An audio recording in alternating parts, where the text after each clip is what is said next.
जब पूजा और पंकज आज कॉलेज से लौटे थे, घर के सामने काफी भीड़ हो रही थी। पापा माँ को खून से लथपथ बाहों में समेटे फूट फूट कर रो रहे थे। यह दृश्य देखकर दोनों बच्चे भी फूट फूट कर रोने लगे। पड़ोसियों और रिश्तेदारों ने संभालते हुए सारी घटना बताई। ममता जी घर का सामान लेने दो औरतों के साथ बाजार गई थी। पीछे से बस ने ऑटो में ठोकर मार दिया। ममता जी साइड में बैठी थी, ऑटो से नीचे गिर गई। बस के नीचे आई और वहीं दम तोड़ दिया। साथ में गई हुई औरतों ने फोन करके उमेश जी को कॉल करके बता दिया। उमेश जी वहां पहुंचे। ममता जी के भाई और माँ, पुलिस आई, केस बना। ममता जी के अंतिम विदाई के बाद उमेश जी दोनों बच्चों को गले लगा लिए। बच्चों के जीवन से माँ का साया लेकर समय अपनी गति से उड़ गया। ममता जी को गए हुए 1 महीना गुजर गया। पूजा के ऊपर घर के कामों की जिम्मेदारी आ गई। माँ के रहते पूजा ने कभी किचन में काम नहीं किया, इसीलिए वह उसे तकलीफ हो रही थी। हालात को देखते हुए पापा ने एक नौकरानी रख दिया। वह सुबह शाम का खाना बनाती और घर के बाकी काम भी करती। पूजा और पंकज दोनों कॉलेज पढ़ाई करते और जब घर आते उन्हें माँ की कमी हमेशा रुला देती। हर एक चीज माँ की याद दिलाती। एक दिन दोनों भाई बहन कॉलेज से निकले कि बाहर हल्की हल्की बारिश हो रही थी। आसमान में बादल गरज रहे थे, बिजली चमक रही थी। बारिश से बचने के लिए दोनों एक टपरे के नीचे आकर खड़े हो गए। बारिश थमते ही घर पहुंचे। दोनों थोड़ा भीग चुके थे। कपड़े चेंज करके पूजा ने आवाज दिया, सविता आंटी, चाय लेकर आओ, अदरक डाल देना। सविता ने टेबल पर चाय रखा और जाने की लगी तो पूजा की नजर पड़ी। वह चौंक कर खड़ी हो गई। यह तो मम्मी की साड़ी है। तुमको कहाँ से मिली? तुमने क्यों पहनी? सविता ने बोला, अपने पापा से पूछो। आवाज सुनकर पापा बाहर आए और कहने लगे, यह बारिश में आते समय भीग गई थी तो मैंने इसे मम्मी की साड़ी दे दिया। पूजा ने बोला, पापा आप ऐसा कैसे कर सकते हैं? मैं मम्मी के कपड़ों में किसी और को नहीं देख सकती। अरे जब इतना बड़ा दुख सहन कर लिया तो इन कपड़ों में क्या रखा है? वैसे भी रखे रखे खराब हो रहे, किसी गरीब ने पहन लिया, उसका भला हो जाएगा। पूजा ने बोला, ऐसा है तो किसी आश्रम में ले जाकर मम्मी के कपड़े दान कर दो। और तुम यहाँ खड़ी क्या देख रही हो? जाओ अपने कपड़े चेंज करो। पापा फिर बोले, उसके कपड़े अभी गीले हैं, गीला कपड़ा पहनकर वह बीमार हो जाएगी। घर का काम कौन करेगा? और फिर आज पहली बार ऊंची आवाज में पापा डांटे थे। दोनों बच्चे भारी मन से अपने कमरे में चले गए। पूजा ने ध्यान दिया कि सरिता पापा के कमरे में जाने के बहाने गरम गरम रोटी बना कर ले जाती है और फिर मुस्कुराते हुए बाहर निकलती है। पूजा ने कंप्यूटर सीखना भी शुरू कर दिया था। एक दिन वह कंप्यूटर क्लास से जल्दी आ गई। उसने देखा सविता घर पर ही है। उसके चले जाने का टाइम था। उसने पूछा, अभी तक तुम गई नहीं? अरे मैं जा रही थी, पापा जी की तबीयत खराब थी तुम्हारी, तो मुझे साहब ने रोक लिया। पूजा पापा के कमरे में गई। पापा लेटे थे। पूजा ने पूछा, पापा तबीयत खराब थी तो मुझे क्यों नहीं बताए? पापा बोले, ज्यादा कुछ नहीं, थोड़ा सिर दर्द हो रहा था। पूजा ने हाल में देखा, टेबल पर प्लेट में जलेबी, समोसा, रसगुल्ले के कुछ टुकड़े पड़े थे। घर की स्थिति कुछ और ही बयां कर रही थी।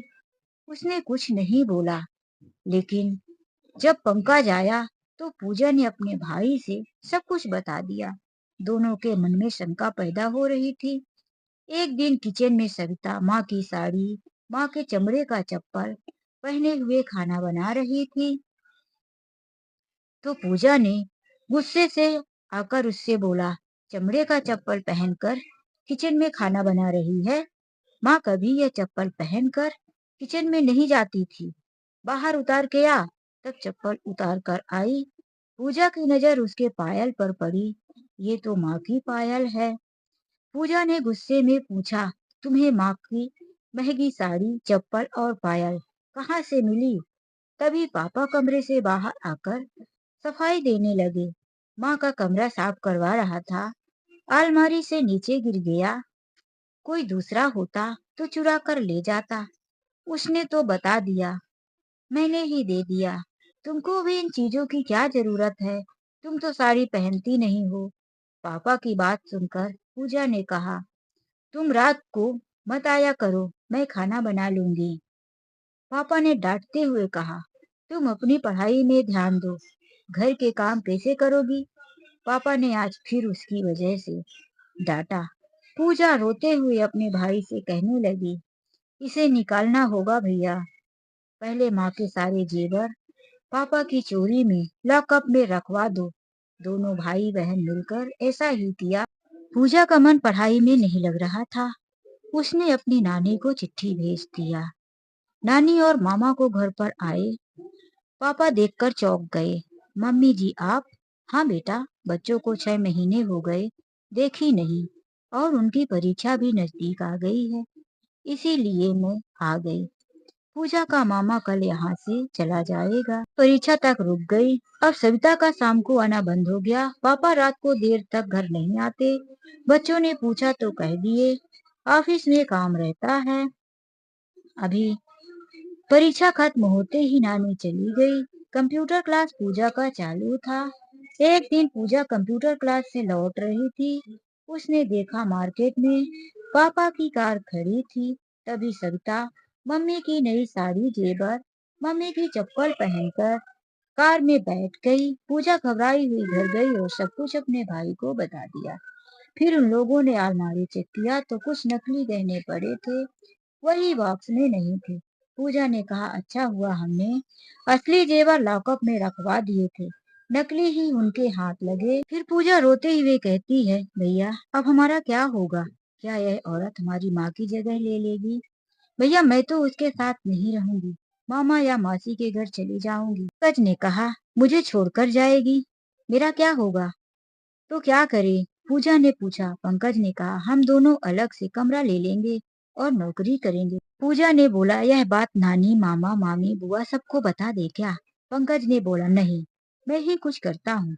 फिर पंकज एक दिन अपनी स्कूटी लेकर सविता के घर के बाहर छुप कर देखने लगा।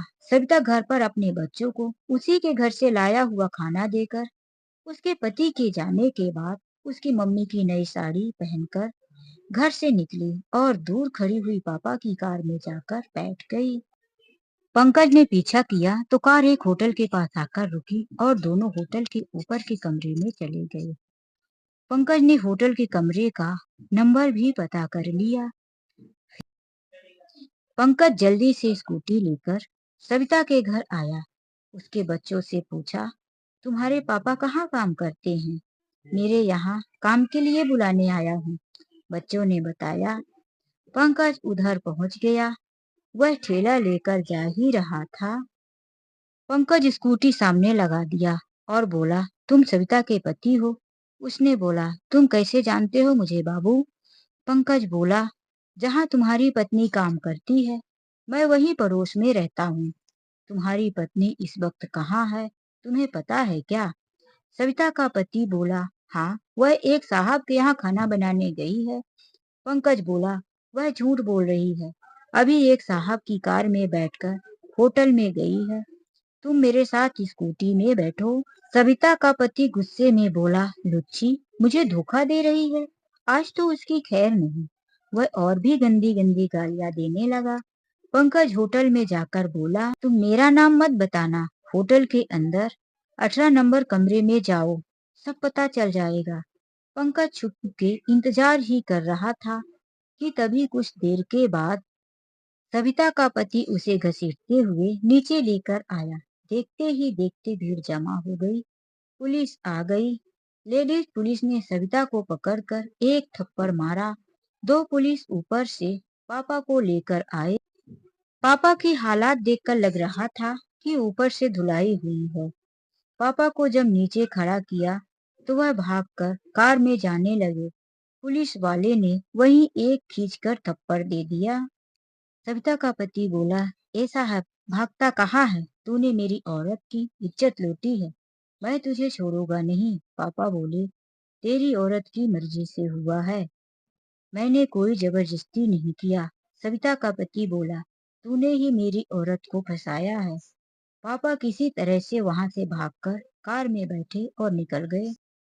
5 दिन तक पापा का नहीं आए, फोन नहीं लग रहा था। हम सब बहुत परेशान हुए। छठे दिन पापा का फोन लगा तो बताए, मैं घर आ रहा हूँ। हम सब बहुत खुश हुए। पूजा को सब पता था। मैंने मना कर दिया, पापा से कोई बात कुछ नहीं पूछेंगे। पापा नॉर्मल तरीके से घर आए। फिर खाने के टेबल पर बोले, हमारा ट्रांसफर हो गया है, हम बेंगलुरु में रहने जा रहे हैं। अब हमारा मन यहाँ नहीं लगता। क्यों बच्चों? हाँ पापा, इस घर में माँ की याद आती है। फिर बुआ का फोन आया, भाई कोई विधवा या बच्चों वाली औरत से शादी कर ले। पापा ने बोल दिया, नहीं दीदी, हमारे लिए ममता की यादें और 2 बच्चों का सहारा ही बहुत है। फिर पापा अकेले में बोले, पंकज, उस दिन की घटना के बारे में किसी को बताया तो नहीं? नहीं पापा, मुझे उस घटना के बारे में कुछ जानकारी नहीं। मैं कंप्यूटर क्लास से लौट रहा था, भीड़ देखकर खड़ा हो गया। वहाँ सविता आंटी भी थी। शायद उसने कुछ लफड़ा किया होगा, पुलिस भी थी। कुछ भी होगा, जाने दो, तुम्हें क्या मतलब। हम सब ये शहर छोड़कर जा रहे हैं, अपनी नई जिंदगी की शुरुआत करेंगे। तो दोस्तों, सुबह का बूला शाम को घर लौट ही आया। ये कहानी आप लोगों को कैसी लगी, लाइक और कमेंट करके जरूर बताएं। तो चलिए मिलते कैसी नई कहानी में। आज के लिए बस इतना ही। राधे राधे, जय श्री कृष्णा। कहानी अच्छी लगी हो तो प्लीज दोस्तों लाइक शेयर एंड सब्सक्राइब करना मत भूलो। राधे राधे, जय श्री कृष्णा।